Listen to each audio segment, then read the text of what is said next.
UDF സ്ഥാനാർത്ഥി പ്രഖ്യാപനം നടത്തിയതോടെ LDF സ്ഥാനാർത്ഥിക്കായ നെട്ടോട്ടം തുടങ്ങിക്കഴിഞ്ഞു. നോമിനേഷൻ സമർപ്പിക്കാനുള്ള തീയതി അടുത്ത മാസം 2-ന് അവസാനിക്കുമെന്നതിനാൽ 5 ദിവസത്തിനുള്ളിൽ പാർട്ടിക്ക് തീരുമാനമെടുക്കേണ്ടതായും വരും.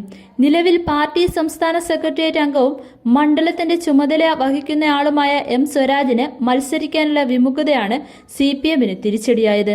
വീണ്ടും ഒരു മണ്ഡലത്തിൽ മത്സരിച്ച് പരാജയപ്പെടാൻ താനില്ലെന്ന സന്ദേശം സ്വരാജ് നൽകിയതോടെയാണ് പാർട്ടി പൊതു സ്വതന്ത്രനായുള്ള നീക്കം ആരംഭിച്ചത്. എന്നാൽ ഇതുവരെ അന്തിമ തീരുമാനത്തിലെത്താൻ CPMന് കഴിഞ്ഞിട്ടില്ല.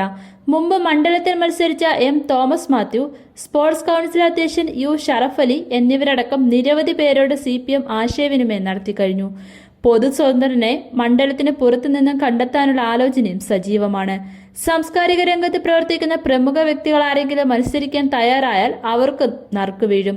ഇടതുപക്ഷത്തു നിന്നും പിണങ്ങിപ്പിരിഞ്ഞ അൻവറിന് ചുട്ട മറുപടി നൽകുന്ന വിധത്തിലാവണം സ്ഥാനാർത്ഥി നിർണയമെന്ന പൊതുവികാരമാണ് CPMലും LDFലും പ്രതിഫലിക്കുന്നത്. പാർട്ടി ചിഹ്നത്തെ സ്ഥാനാർത്ഥിയെ പ്രഖ്യാപിക്കേണ്ടെന്ന് ഏതാണ്ട് ധാരണയായിട്ടുണ്ട്. എന്നാൽ പൊതുസമ്മതനായ സ്ഥാനാർത്ഥിയെ കിട്ടിയില്ലെങ്കിൽ സ്വരാജ് തന്നെയാണ് CPMന്റെ പ്രഥമ പരിഗണനയിലുള്ളത്. നിലവിൽ LDF ഭരണം നിലനിന്നിരുന്ന ചുങ്കത്തറ പഞ്ചായത്ത് അൻവറിന്റെ നേതൃത്വത്തിൽ UDF തിരിച്ചുപിടിച്ചിരുന്നു. മണ്ഡലത്തിൽ LDFനെതിരായ ജനവികാരമുണ്ടെന്ന് CPMും മനസ്സിലാക്കിയിട്ടുണ്ട്.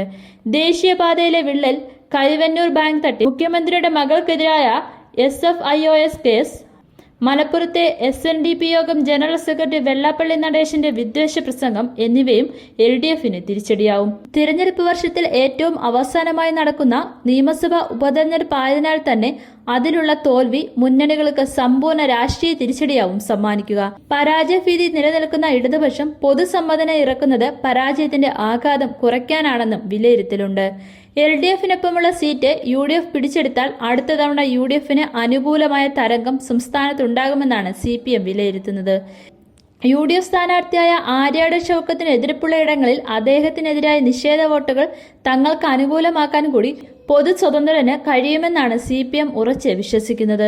എന്നാൽ തിരഞ്ഞെടുപ്പ് പ്രചാരണം മുറുകുന്നതോടെ ഉരുത്തിരിയുന്ന സാഹചര്യം പൂർണ്ണമായും രാഷ്ട്രീയവൽക്കരിക്കാൻ UDFന് കഴിഞ്ഞാൽ വലിയ ഭൂരിപക്ഷത്തിൽ ആര്യാടൻ ജയിക്കുമെന്നാണ് പൊതു വിലയിരുത്തലുള്ളത്.